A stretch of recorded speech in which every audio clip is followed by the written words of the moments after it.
Hi all, welcome to the channel, and today we're going to be doing Q&A.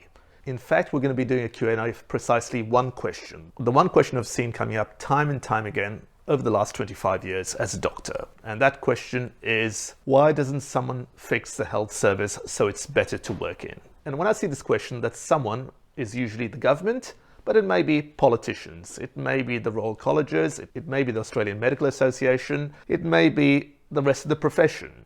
Whatever, it's always the same question, and I've seen it time and time again. So today I'm going to address it. I'm going to explain why it's actually the wrong question to be asking, and I'm going to give you one piece of homework at the end of it that'll free you from this disabling, disempowering thought process. And by the way, if you're not a doctor or you don't work in the health service, this applies to you if you feel you're trapped in a big machine, that somehow your destiny and your career is being controlled by forces greater than you and driving you in a direction that you don't particularly want to go. So let's get straight into this. Firstly, let's tackle the first question. Why doesn't the government improve things for doctors, nurses, and anyone in the health profession when it's such a lousy place to work in, when morale is so low, when perhaps suicides are going up, and when things clearly just aren't working? Well, let's go through all the bad actors, shall we? The government, politicians, society at large, the Royal Colleges, the AMA, the rest of the profession. Let's see who's at fault here, and we'll come to an interesting conclusion. Firstly, the government. Why does it not do something about it? Surely it's aware of what's going on. Well, it is, but the thing about it is the government doesn't really care. Its job is to provide health services at the cheapest possible price, at a good enough quality, so that voters don't get upset. And by and large, it does so quite well. So why would it pay you more to do the job when you're doing it adequately, if somewhat unhappily at the moment? And if you don't do it, your colleagues will do it, or someone else will step up to the mark, so nobody really cares at the government level. Secondly, let's get to politicians. They're part of the government, but they're also individuals. Why don't they do something about the people they're supposed to care for? Because politicians really care mainly about getting elected, and your own little needs to have a happy life, a well-paid profession, and something where you have control and creativity in your job is really not part of their radar. It's not part of the voters' radar either, which brings me to point number 3, that people on the whole, society at large, doesn't really care. Everybody's far too obsessed with their own problems and absorbed in them. And to be honest, there's lots of other groups, teachers, nurses, engineers, railway workers, truck drivers, all of whom have a valid claim to be unhappy in their jobs and feeling largely overworked, underpaid, and certainly underappreciated. So, given the fact that society as a whole doesn't care about any of these groups, and you as an individual don't really think about anyone else apart from your own problems, it's a little bit unrealistic to expect society to fix the problem. Next, let's move on to people who have a little bit more stake in the issue, the Royal Colleges or the medical associations. In Australia, this will be the Royal Australian College of GPs and or the Australian Medical Association. Why don't they do anything about it?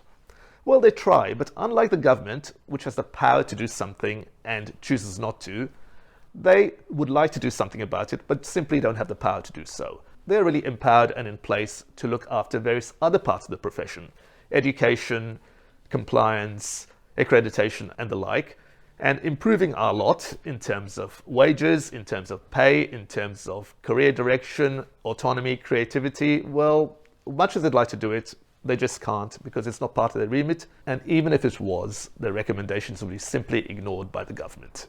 So finally, having discounted the government, who know but don't care, and the Royal Colleges and the medical associations, who do know and care but can't do anything about it, people turn to the rest of the profession. Why don't we all go and strike? Why don't we band together, etc.?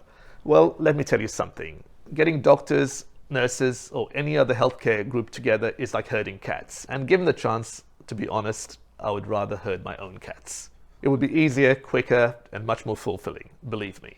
Doctors, nurses, etc. simply aren't going to go on strike. They're simply not even going to agree with each other. We just go off in tangents in different directions, and it's the way of the profession. It's what makes us great as individuals and absolutely lousy as a collective group that bargain together.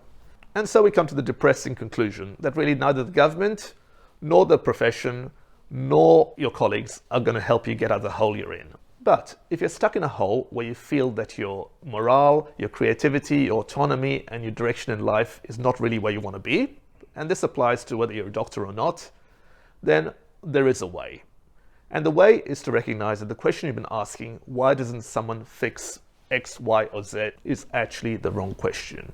what you really want to be asking yourself is, what can I do to help myself? Because you need to come to two realizations based on what we've been talking about.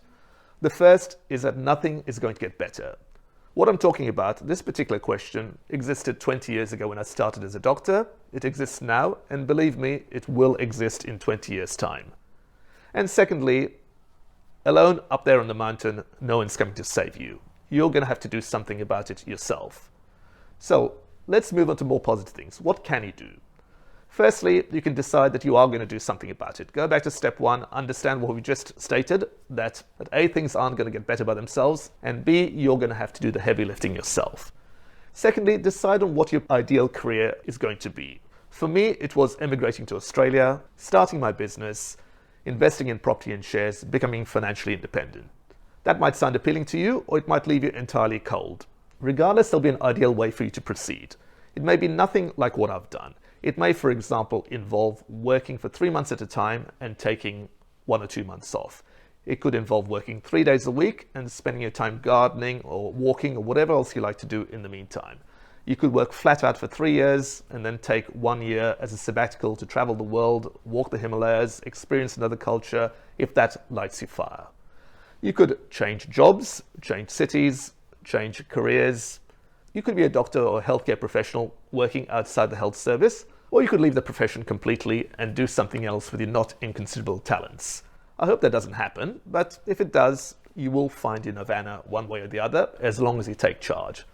Of course, when you start such an exercise, you're going to experience fear and also experience procrastination. It's just part of human nature, and for that, I'm going to ask you to look at this one video here, which really will help you along the way. It's called Fear Setting.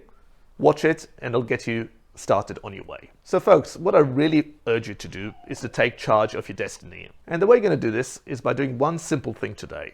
You're going to leave this screen today at the end of this video, which is going to happen very shortly, and you're going to brainstorm what your ideal life and your ideal career is going to be.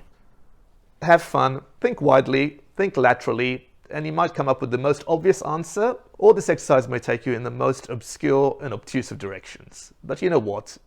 I really think if you put some thought into it, if you take that first step today, you'll find yourself in 5, 10, or 15 years' time not writing the same letters to the same editors saying, why doesn't someone do something to help my current situation? You'll have taken charge, and I guarantee you that you'll feel a whole lot better about it, and you'll achieve a hell of a lot more. Good luck, folks, and in 20 years' time, write back and let us know how you got on.